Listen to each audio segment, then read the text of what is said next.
Vamos a leer de nuevo el versículo 20. ¿Se oye bien? Mas no ruego solamente por esto, sino también por los que han de creer en mí por la palabra de ellos. Para aclarar quiénes son estos, podemos ver lo que dice el versículo 18 del mismo capítulo, ahí en Juan 17.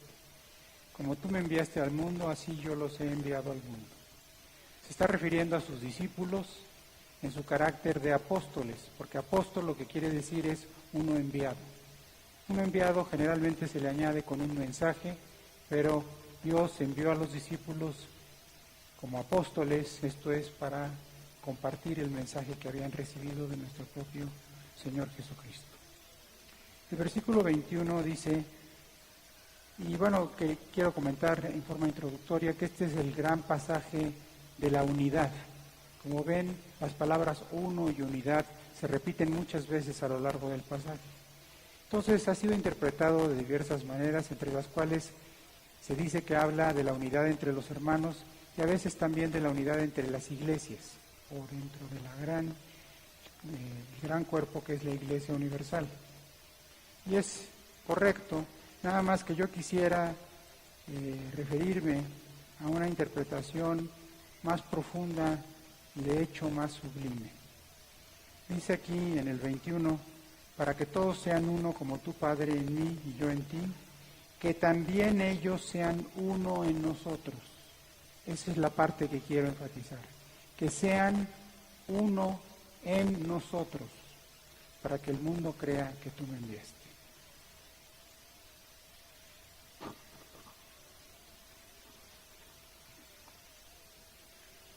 Casi al final de la Biblia encontramos el siguiente pasaje en Apocalipsis 19 del 7 al 9. Apocalipsis 19 del 7 al 9. Gocémonos y alegrémonos y démosle gloria porque han llegado las bodas del Cordero y su esposa se ha preparado. Y a ella se le ha concedido que se vista de lino fino, limpio y resplandeciente, porque el lino fino es las acciones justas de los santos. El ángel me dijo, escribe, bienaventurados los que son llamados a la cena de las bodas del Cordero, y me dijo, estas son palabras verdaderas de Dios. Parecería ser el final feliz de una historia llena de dificultades, aventuras y dolor, pero es mucho más que eso. Es el cumplimiento del propósito eterno de Dios. ¿A qué nos referimos? Dios expresa su deseo de crear al hombre y a la vez su propósito en así llevarlo a cabo de la siguiente manera en Génesis 1:26. Génesis 1:26. Entonces dijo Dios, hagamos al hombre a nuestra imagen, conforme a nuestra semejanza, y señoree en los peces del mar, en las aves de los cielos, en las bestias, en toda la tierra y en todo animal que se arrastra sobre la tierra. En este versículo, el original hebreo para el verbo hacer, cuando dice Dios, hagamos al hombre a nuestra imagen y semejanza, conjugado como hagamos, es asa, que significa producir, desarrollar o edificar completa y profundamente. De nuevo, producir, desarrollar o edificar completa y profundamente. Y conlleva la noción de un proceso. Esto es algo que tomará tiempo. Por otra parte, la palabra imagen es selem en hebreo, selem, y significa sombra o ilusión, mientras que semejanza es demut, que significa parecido e implica la similitud de carácter. En contraste, la Escritura describe el acto creativo del hombre como sigue en Génesis 1:27. Génesis 1:27, que es el versículo que sigue. Y creó Dios al hombre a su imagen, a imagen de Dios lo creó, varón y hembra los creó. Notemos que en este versículo se utiliza el pasado del verbo crear, en la forma creó, del hebreo bara, que significa crear instantáneamente de la nada. Crear instantáneamente y de la nada. Asimismo, observemos que ya solo se menciona la palabra imagen, que como dijimos anteriormente es selem, y que la palabra semejanza, esto es demut en el original, está ausente. En otras palabras, cuando Dios crea al hombre, lo produce como una sombra o ilusión de sí mismo e inicia el proceso de desarrollo de su carácter en dicho ser creado. Es común que todos nosotros citemos incorrectamente este pasaje y digamos que hemos sido creados a imagen y semejanza de Dios. Fuimos creados solo a imagen. Y el proceso de formarnos en su semejanza es un proceso que toma toda nuestra vida. ¿Por qué querría Dios desarrollar su carácter en los seres que había creado? Esa es una pregunta muy importante, que de hecho se puede resumir, y es algo que he compartido en el estudio del jueves. Aquí hay algunas hermanas que asisten ahí a la casa de Maru Castrejón, en forma sintética. ¿Por qué nos creó Dios?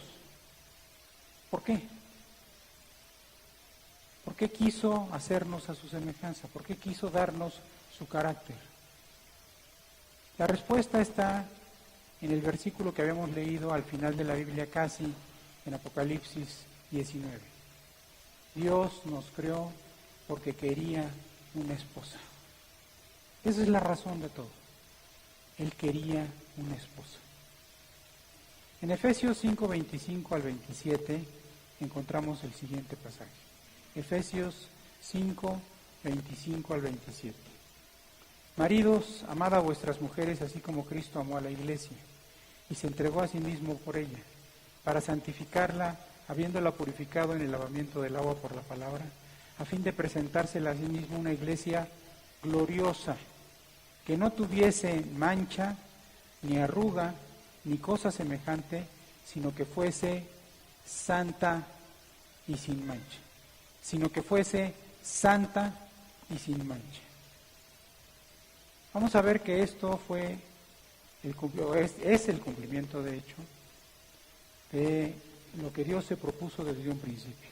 En Efesios 1 del 3 al 4, Efesios 1 del 3 al 4, leemos: Bendito sea el Dios y Padre de nuestro Señor Jesucristo, que nos bendijo con toda bendición espiritual en los lugares celestiales en Cristo, según nos escogió en Él antes de la fundación del mundo. Esto nos habla de un propósito eterno de Dios, para que fuésemos santos y sin mancha delante de Él.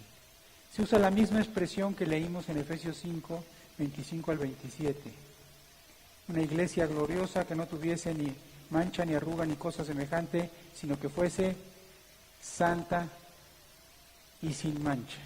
Y Dios nos escogió en Él antes de la fundación del mundo para que fuésemos santos y sin mancha delante de Él.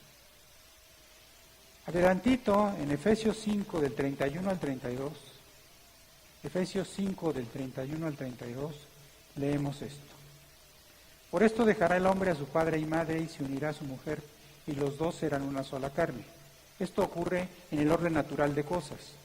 Pero Dios, todo lo que establece y permite en la naturaleza, son lecciones para nosotros. El mundo, la creación, nos están continuamente predicando el Evangelio. Por esto dejará el hombre a su padre y a su madre y se unirá a su mujer y los dos serán una sola carne. Como vamos a ver, esto es una metáfora, una imagen metafórica de lo que Dios va a cumplir al fin de los tiempos. Grande es este misterio, mas yo digo esto respecto de Cristo y de la iglesia. Grande es este misterio, mas yo digo, dice Pablo, por inspiración del Espíritu Santo, esto de Cristo y la iglesia. El hombre se unirá a su mujer y será una sola carne con ella. Yo digo esto, dice Pablo, de Cristo y su iglesia. ¿Qué quiere decir esto? Nos lo aclara Apocalipsis 3:12. Apocalipsis 3:12.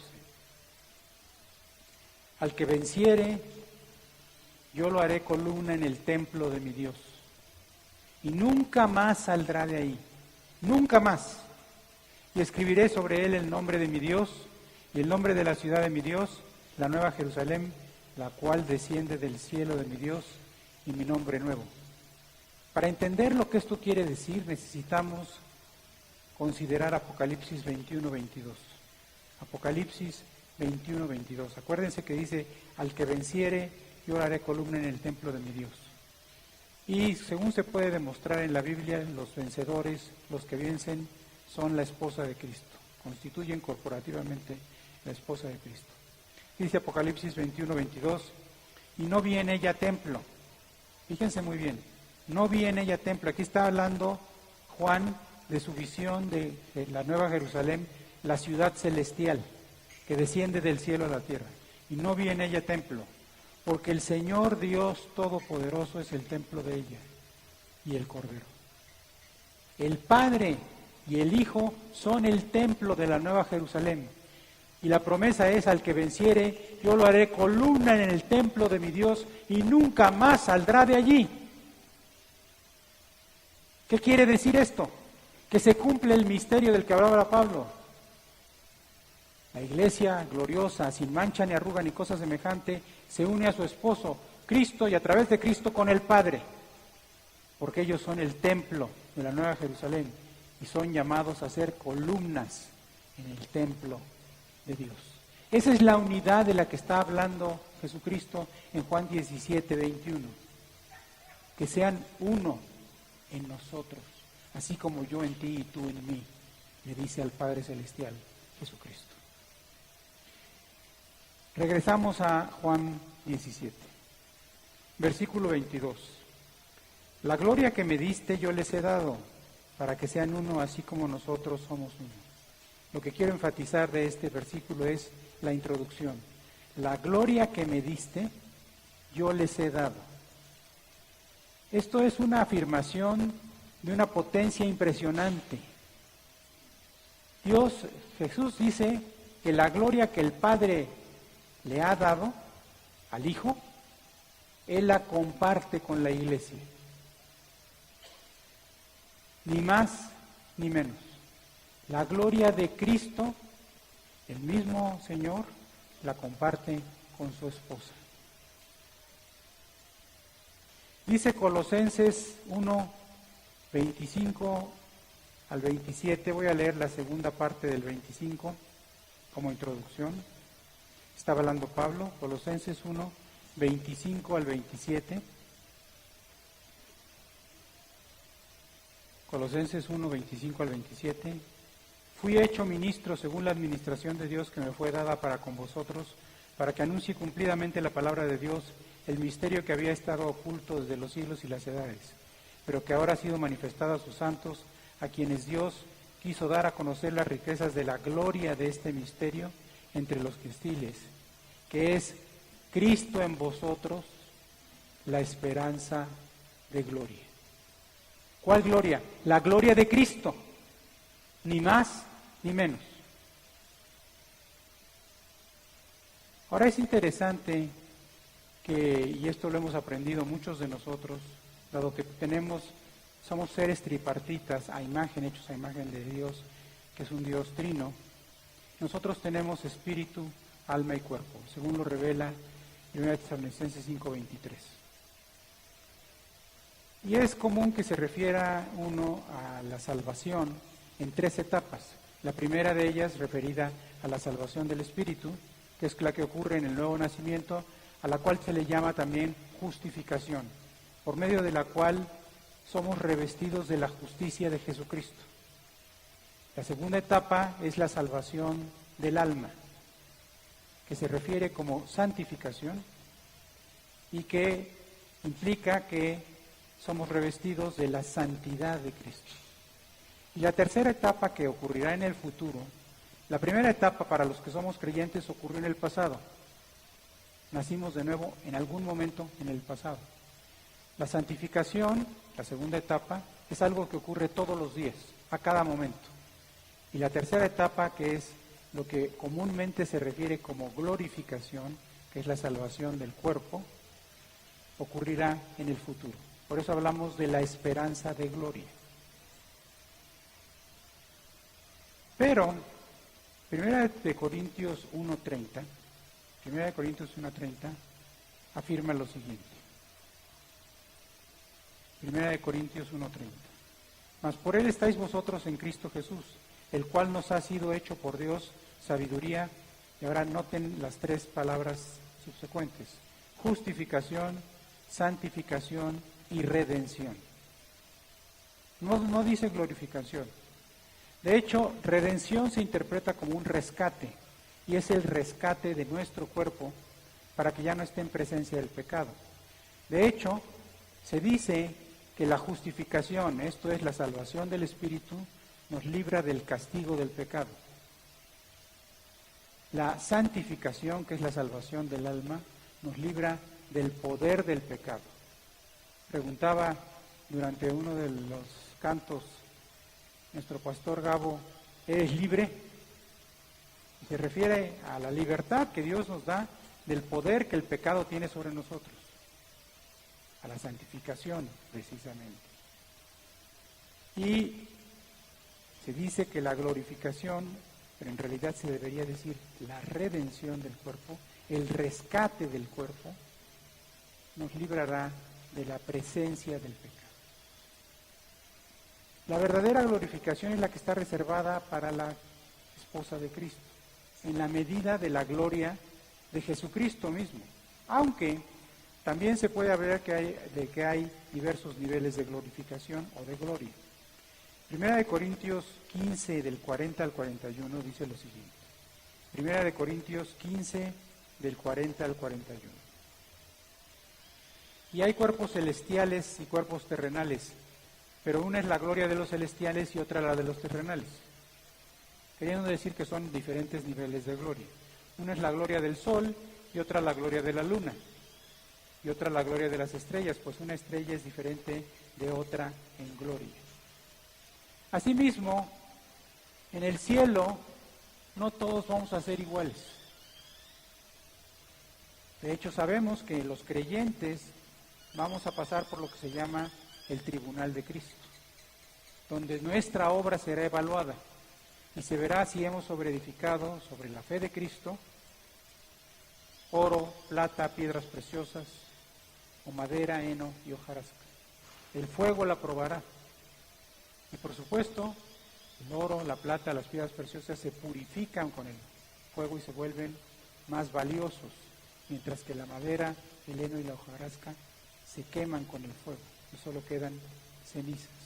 Entonces, la obra que no permanezca simplemente se diluirá, mientras que la que permanezca merecerá un galardón, del cual habla precisamente 1 Corintios 3, es el pasaje que explica lo que es el tribunal de Cristo. Entonces hay diversos niveles de gloria. Dice también Romanos 8:30, para ser completo en esta discusión pequeña acerca de la glorificación, y a los que predestinó, es Romanos 8:30, a estos también llamó, y a los que llamó, a estos también justificó, y a los que justificó, a estos también glorificó. Aquí el texto está escrito en forma aspiracional o potencial. Habíamos leído que Jesús dijo que la gloria que me diste yo les he dado.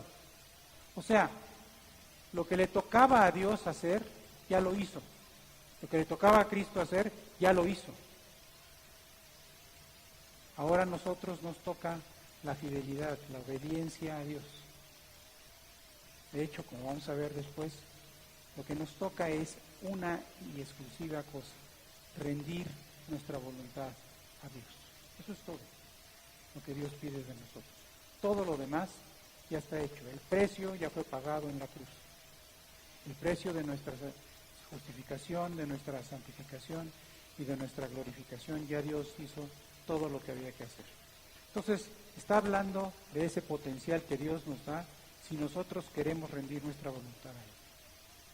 Regresamos al pasaje de Juan 17 y al versículo 23. Juan 17, 23.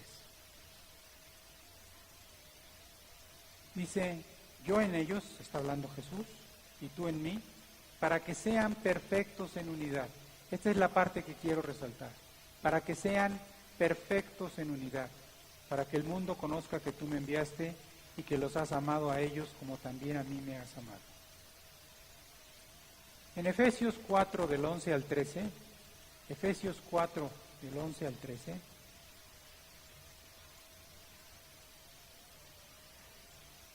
noten que en el versículo 23 de Juan 17 dice, perfectos en unidad. Efesios 4, 11 al 13 dice, y él mismo constituyó, está hablando de Cristo, a unos apóstoles, a otros profetas, a otros evangelistas y a otros pastores y maestros, a fin de perfeccionar a los santos para la obra del ministerio, para la edificación del cuerpo de Cristo, hasta que todos lleguemos a la unidad de la fe, unidad, aparece de nuevo, de la fe y del conocimiento del Hijo de Dios, a un varón perfecto, a la medida de la estatura de la plenitud de Cristo. De hecho, esto es una reexpresión del propósito eterno de Dios. Hagamos al hombre a nuestra imagen y semejanza. Esto es algo que reitera la Biblia en varios pasajes. En Génesis 17:1 dice que Dios le apareció a Abraham cuando tenía 99 años y le dijo, anda delante de mí y sé perfecto. Y en Mateo 5:48, para que no haya lugar a dudas, como parte del Sermón del Monte, nuestro Señor Jesucristo les dijo, sed pues vosotros perfectos, como vuestro Padre que está en los cielos es perfecto. Ahora, vamos a considerar un pasaje, que yo creo que esta es la parte más novedosa y central de este mensaje. Es un pasaje que en diversos estudios hemos considerado varias veces, pero que nos plantea una pregunta que no es tan fácil contestar. Y Cristo, estamos hablando de Efesios 5, del 7 al 9. Perdón, Hebreos 5, del 7 al 9. Perdónenme. Hebreos 5, del 7 al 9.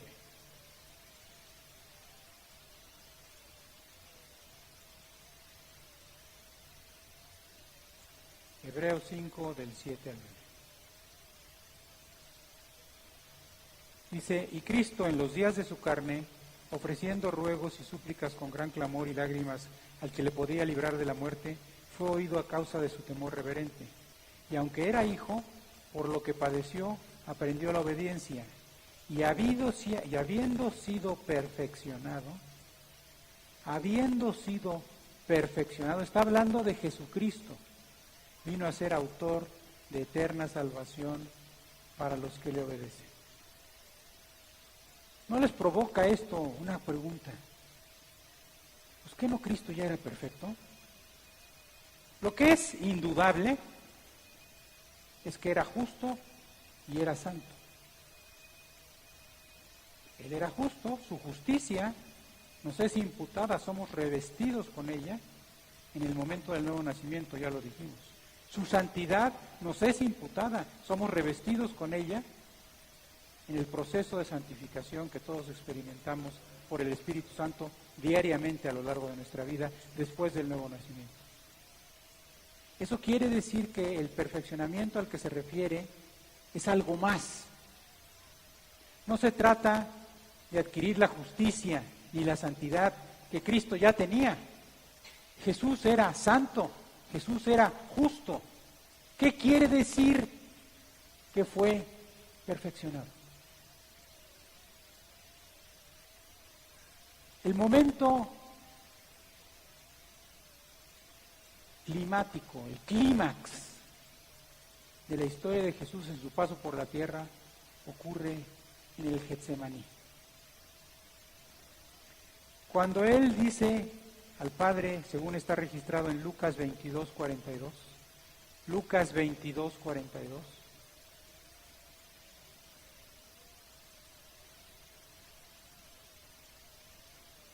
dice,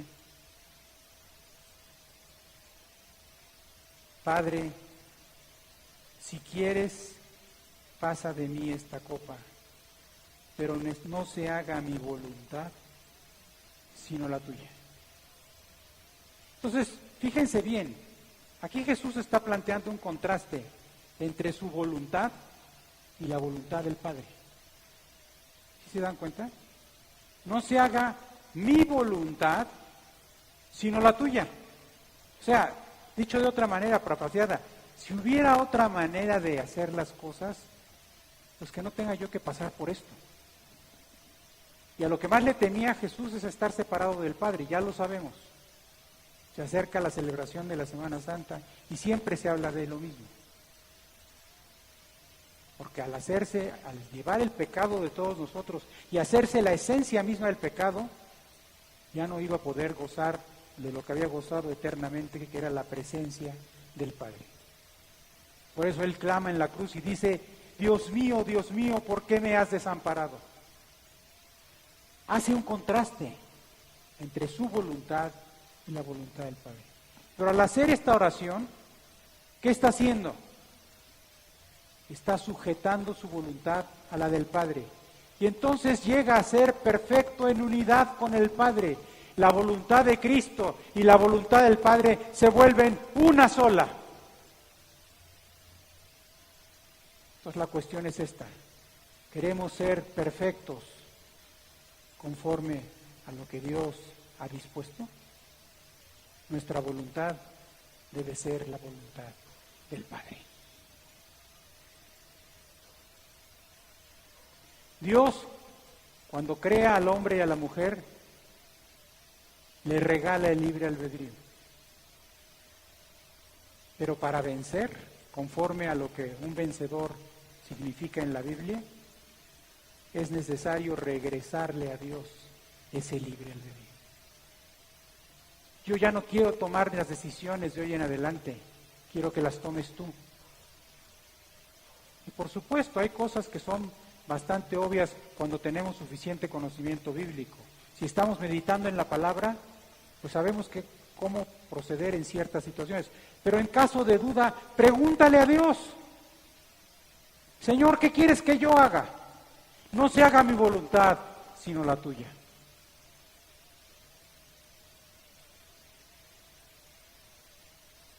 A Pablo le dio la opción de quedarse en la tierra sirviéndolo o llevárselo. Las dos eran válidas, pero ¿cuál era la más gloriosa?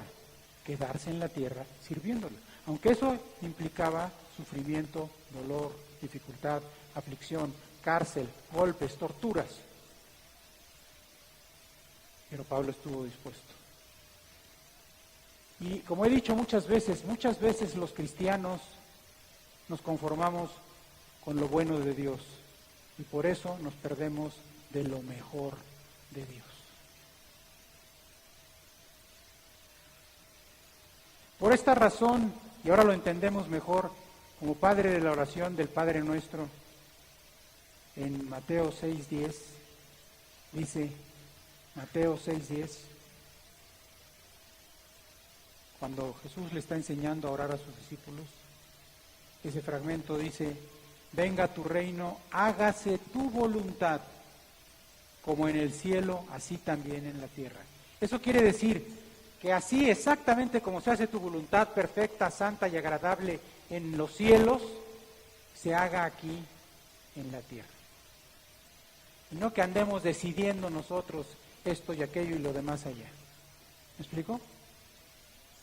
Hágase tu voluntad, así como se hace en el cielo, en mi vida. Que no haya desviación alguna de tu voluntad, sino que sea mi voluntad, tu voluntad. Esto es lo que expresa Pablo en Gálatas 2:20. Gálatas 2:20. Con Cristo estoy juntamente crucificado y ya no vivo yo. Mi voluntad ya no es la mía, mas vive Cristo en mí. Mi voluntad es la del Padre Celestial. Y lo que ahora vivo en la carne lo vivo en la fe del Hijo de Dios, el cual me amó y se entregó a sí mismo por mí.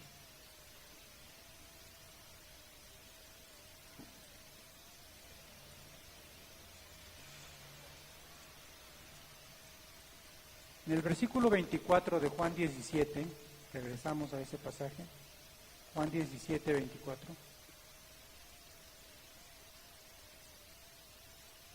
Jesús continúa su oración diciendo: Padre, aquellos que me has dado quiero que donde yo estoy, también ellos estén. Esta es la parte que quiero enfatizar. Donde yo estoy, también ellos estén conmigo. Para que vean mi gloria que me has dado, porque me has amado desde antes de la fundación del mundo. Esto también es impresionante. Vayamos a Apocalipsis 21 del 1 al 3. Apocalipsis 21 del 1 al 3.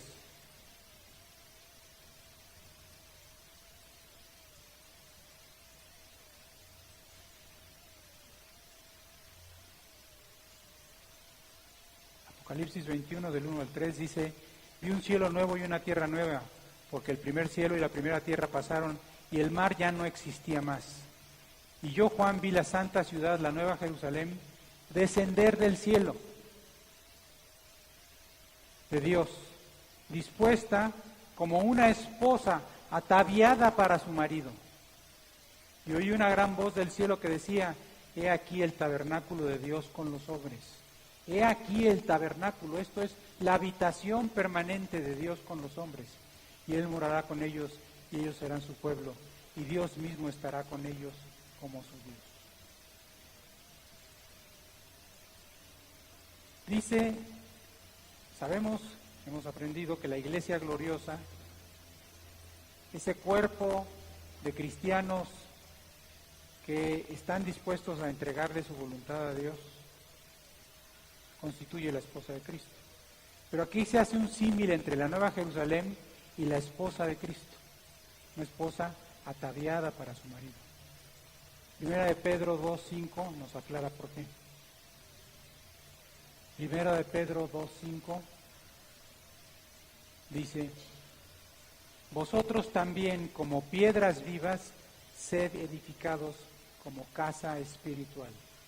Vosotros también, como piedras vivas, sed edificados como casa espiritual. La Nueva Jerusalén, la habitación de Dios, son los creyentes vencedores. Es el tabernáculo de Dios. Pero esto implica una doble inclusión. Nosotros en Él y Él en nosotros. De hecho, es lo que dice Juan 15:4. La parábola de la vid y los pámpanos. Juan 15:4. Permaneced en mí y yo en vosotros. Es una doble inclusión. Nosotros permanecemos en el Señor y Él permanece en nosotros. Somos parte del Señor y el Señor habita en nosotros.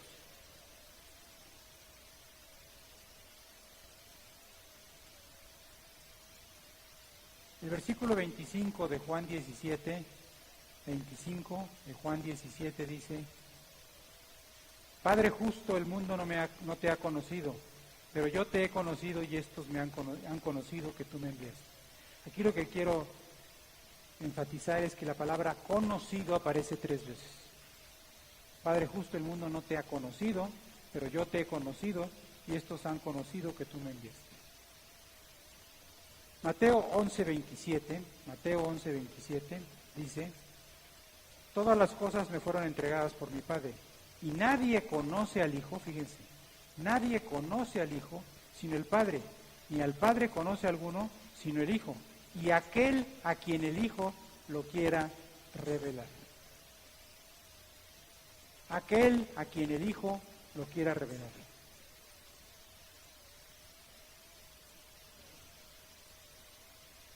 En el próximo versículo vamos a ver que dice que nos ha dado a conocer su nombre. ¿Cuál es el nombre más sagrado de Dios? Cuando Él se aparece a Moisés en la zarza ardiente, le dice: por mi nombre no me di a conocer a los antiguos. Aunque sí sabían que se llamaba Jehová, ¿no? Uno puede ver que el mismo Abraham se refiere a él como Jehová. Pero no les había explicado lo que quiere. Ya, no. Es una alarma, pero no.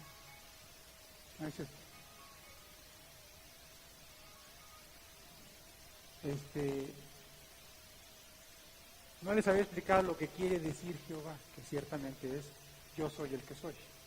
Dios es. A veces decimos que Dios ha sido, es y será, pero Dios es. Es el único autoexistente, es el eterno, el que no tiene límite ni espacial ni temporal, el que vive por siempre. Dios es. Pero interesantemente, estudiando un poco acerca de dónde viene el nombre Jehová, resulta que viene de un verbo hebreo que es Yahvá. Y Yahvá no solo significa ser, sino llegar a ser. Y eso implica que Dios está continuamente revelándose a nosotros, en forma corporativa como iglesia y en forma individual, porque Él quiere que lo conozcamos cada vez más profundamente. Cuando venimos a Cristo por primera vez y nacemos de nuevo, apenas lo percibimos. El gran pasaje del nuevo nacimiento en Juan 3:3 dice que el que no nace de nuevo no puede ver el reino de Dios. Ver, apenas percibir, es un conocimiento superficial.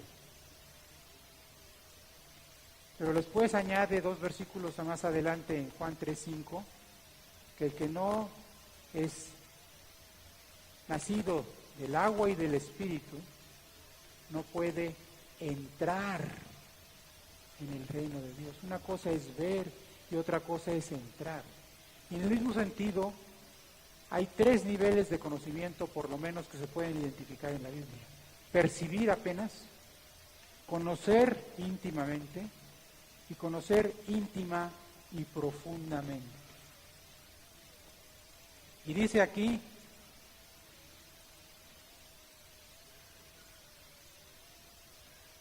todas las cosas me fueron entregadas por mi Padre. Estoy leyendo de nuevo Mateo 11:27.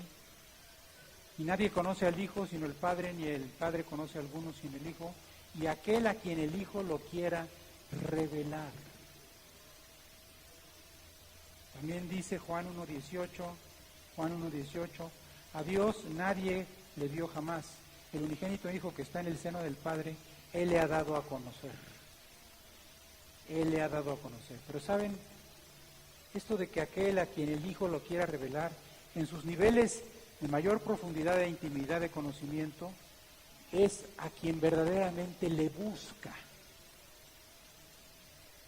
O que las circunstancias de la vida, como decía la hermana Male en la introducción, lo orillan a hacer, que generalmente son circunstancias difíciles, circunstancias en donde uno ya no puede más.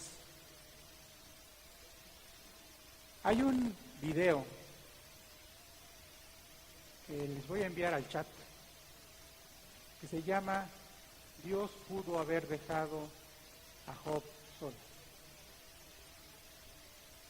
Y se trata de un hombre, pastor, líder de alabanza, que no explica por qué, pero que hace años sufrió un problema en su voz, dice que una lastimadura, no dice de qué tipo, que lo dejó prácticamente sin voz. Puede hablar al día 1 hora, solo 1 hora, y le cuesta mucho trabajo. Y después el dolor le evita que pueda seguir hablando. Entonces él se pregunta, ¿qué hace un pastor sin voz? Que no puede predicar. ¿Qué hace un líder de alabanza sin voz? Que no puede cantar. Y dice que una hermana una vez le escribió una carta en donde le decía, ¿puedes tú ver a un Dios de misericordia en el libro de Job? Después de reflexionar un momento, le responde, creo que sí, puedo ver a un Dios de misericordia. Dice que en este trayecto que ha pasado, porque no ha sanado, su vida de oración se ha reducido a 3 palabras. Decirle a Dios, bueno, en inglés, I love you, o sea, Dios, te amo, te amo, te amo, te amo, te amo. Y que eso ha tenido un poder transformador en su vida. Y que lo mismo le pasó a Job. Y que Dios pudo haber dejado a Job como estaba, en su vida cómoda. Job era un hombre muy rico, muy bendecido por Dios. Y Dios puede dejar a Job y a todos nosotros en nuestra vida cómoda. pero nos ama demasiado como para eso. Entonces Dios interrumpe nuestra vida. Y créanme que sé de qué les hablo. Dios interrumpe nuestra vida, llama nuestra atención y nos dice, mira, estoy aquí, te amo, quiero que me conozcas, búscame de todo tu corazón, porque yo quiero que tú me conozcas íntima y profundamente. Quiero darte un sobreconocimiento de Dios, que tu dependencia de mí sea total, absoluta, que llegues al fin de tus fuerzas, porque yo quiero ser tu Dios. Alguna vez dije en una predicación hace tiempo que necesitamos una generación de Elías, de los Elías. ¿Saben qué quiere decir Elías? Jehová es mi Dios. Y yo te pregunto esta mañana, ¿Jehová es tu Dios? Pero de veras, ¿Jehová es tu Dios? Si Jehová es tu Dios, es tu dueño. Es dueño de todas tus decisiones, de todas tus propiedades, de tu vida misma, de la vida de tus seres queridos, de todo. Si Dios, como dicen en inglés, no es Señor de todo, no es Señor de nada. Necesitamos una generación de Elías. Y que digamos todos, Jehová es mi Dios.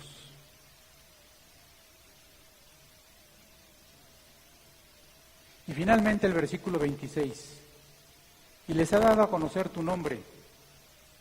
Esto es, Jehová de Yahvá, el que llega a ser, el que se revela continuamente. Y lo daré a conocer aún, para que el amor con que me has amado esté en ellos y yo en ellos. El amor con que me has amado esté en ellos. Y eso nos amplía la explicación del propósito eterno de Dios. Porque en síntesis, ¿cuál es el rasgo principal del carácter de Dios? La Biblia dice en Juan, Primera de Juan 4:8. Primera de Juan 4:8. El que no ama no ha conocido a Dios, porque Dios es amor. Dios es amor. Dios es amor. En otras palabras, la esencia de Dios es el amor. ¿Pero qué clase de amor? El amor ágape o espiritual definido en el pasaje conocido de Primera de Corintios 13 del 4 al 8. Primera de Corintios 13 del 4 al 8. El amor es sufrido, es benigno. El amor no tiene envidia, el amor no es jactancioso, no se envanece, no hace nada indebido, no busca lo suyo, no se irrita, no guarda rencor, no se goza de la injusticia, mas se goza de la verdad. Todo lo sufre, todo lo cree, todo lo espera, todo lo soporta. El amor nunca deja de ser. Se trata de un amor sacrificial que no es egoísta, esto es centrado en sí mismo, sino altruista, esto es orientado hacia los demás. Concluimos entonces que el desarrollo del carácter de Dios en el hombre implica que el Señor mismo, a través de su Espíritu, produzca en nosotros el amor ágape. No en balde, Gálatas 5:22, al mero principio dice, mas el fruto del Espíritu es amor, punto. El fruto del Espíritu es amor, siendo el gozo, la paz, la paciencia, la benignidad, la bondad, la fe, la mansedumbre y la templanza, manifestaciones del amor verdadero que es espiritual y sacrificial. Pero ¿saben qué dice Juan 12:24? A veces se dice o escuchamos en las iglesias que el fruto de un cristiano es otro cristiano. No es cierto. Les voy a decir por qué no es cierto. Porque el fruto que Dios busca es el amor. Y claro, como consecuencia del amor tendrá uno compasión por las almas perdidas y buscará compartir el Evangelio. Y sí producirá o coadyuvará al Espíritu Santo a que Él salve a muchos perdidos. Pero lo principal es el amor, porque dice la palabra de Dios en la introducción de 1 Corintios 13, que si yo hablare lenguas extrañas, humanas y angélicas, que si tuviera toda la fe, que tuviera toda la ciencia, que diera mi cuerpo para ser quemado o regalara todas mis posesiones a los pobres y no tengo amor, nada soy. Lo que importa es el amor, la motivación, la intención del corazón. Y dice Juan 12:24, y con esto cerramos: de cierto os digo, que si el grano de trigo no cae en la tierra y muere, queda solo, pero si muere, lleva mucho fruto. Para poder amar sacrificialmente, se requiere morir a uno mismo. Esa es la conclusión. ¿Quieres ser uno con Dios? Muere a ti mismo. ¿Quieres que su voluntad sea tu voluntad? Muere a ti mismo. ¿Quieres poder amar a Dios por sobre todas las cosas y a tu prójimo como a ti mismo? El primer y más grande mandamiento y el segundo, que es semejante al otro: muere a ti mismo.